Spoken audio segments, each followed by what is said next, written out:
We have two space mountains that are about to re-energize our love for all things space.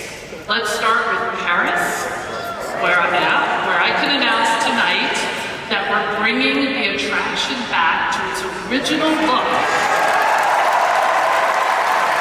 With an updated feel, Hyperspace Mountain will close in 2027, making way for Space Mountain de la Terre à la Lune.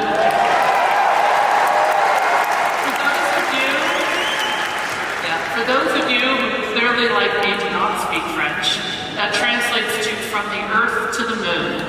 That's also the title of the Jules Verne novel that served as our inspiration for this attraction.